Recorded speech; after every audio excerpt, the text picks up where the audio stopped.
Let's check out some new AI papers in machine learning and computation and language, which is LLMs. We got a flow matching paper. Flow matching is recently used for generative models, for images. I'm not sure about text, but that could also be done. It's an alternative to diffusion model that relies on ordinary differential equations. So they explain what the problem is and their solution. So if you want to read this, you can read this. If I need this, I will read this, but I don't need it now.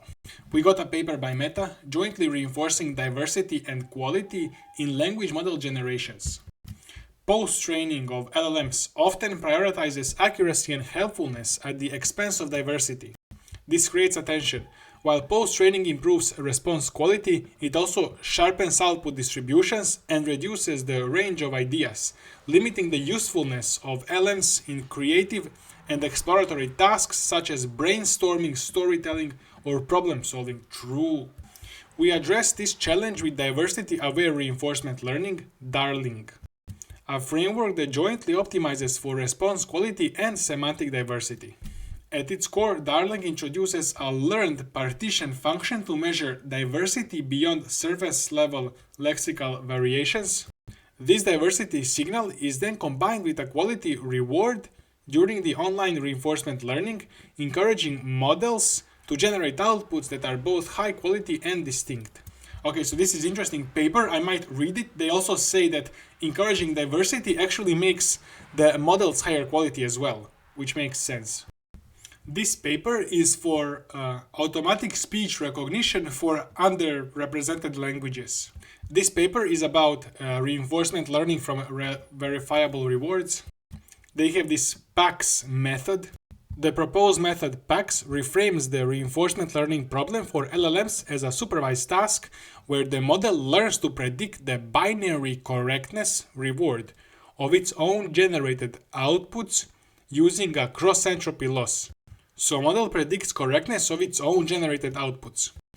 This approach is designed to overcome the challenges of sparse rewards and training instability found in traditional reinforcement learning with verifiable rewards.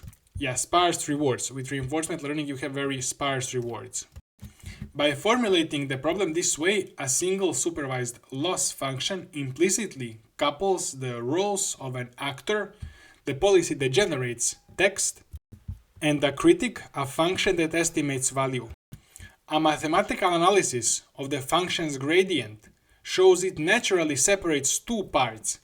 One component updates the policy to make correct answer more probable, the actor update, while the other improves the model's ability to predict the reward, the critic update.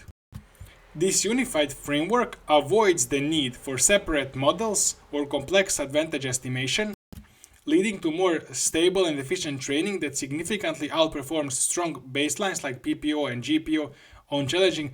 I don't know, they always claim they outperform baselines, but every paper outperforms every baseline, which is usually because the baselines are not tuned to their maximum. But maybe this is good, we'll see. Maybe this one actually outperforms.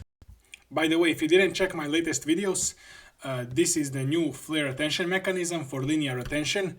This is how to make AI researcher, AI scientist for all of the fields. So sorry, this one. And then auto-generated 3D worlds from images. And then this is the trick of how to pre-train LLMs better by letting them predict order of all of the following tokens in a dictionary. So you can check these on my channel as well. And that's gonna be it, and see you next time.